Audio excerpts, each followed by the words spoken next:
पवार कुटुंबामध्ये बैठकांचा सिलसिला सुरू असून या संदर्भातल्या टॉप 9 बातम्या पाहूयात। अजितदादांच्या निधनानंतर रिक्त झालेली जागा भरण्याची तयारी सुरू। 10 मार्चला बारामती विधानसभा मतदारसंघाची अंतिम यादी प्रसिद्ध होणार। निवडणूक आयोगाकडून प्रक्रिया सुरू।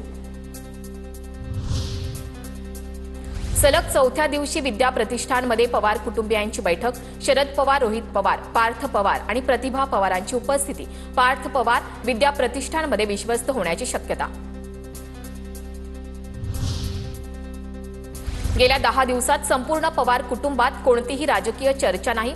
सुनेत्रा काकींची खासदारकी कुणाला मिळेल याबाबतही चर्चा नाही। रोहित पवारांकडून स्पष्ट।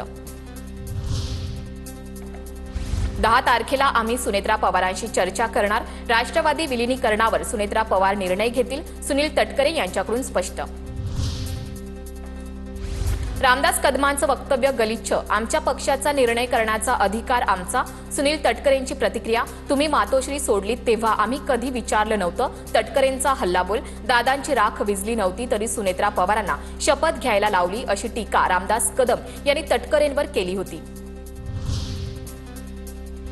तुमचा पक्ष काय निर्णय घेतो याच्याशी आम्हाला देणं घेणं नाही। फक्त सुनेत्रा पवारांचा शपथविधी लवकर होऊ नये इतकंच मत होतं। कुणावर टीका केली नाही।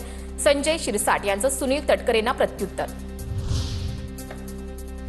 सुनेत्रा काकींमध्ये अजितदादांना बघतो। पक्षाचं राष्ट्रीय अध्यक्षपदही सुनेत्रा काकींनाच मिळालं पाहिजे। राष्ट्रवादीच्या राष्ट्रीय अध्यक्षपदाबाबत रोहित पवार यांची प्रतिक्रिया।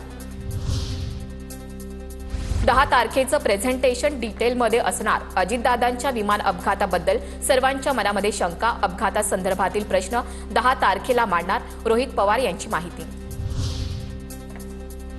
दोन्ही राष्ट्रवादींचं विलीनीकरण आणि अजितदादांच्या अपघाताबद्दल कुटुंबातील व्यक्तीनं बोलणं अधिक विश्वासार्ह। रोहित पवारांच्या बोलण्याकडे माझंही लक्ष। राऊतांची प्रतिक्रिया।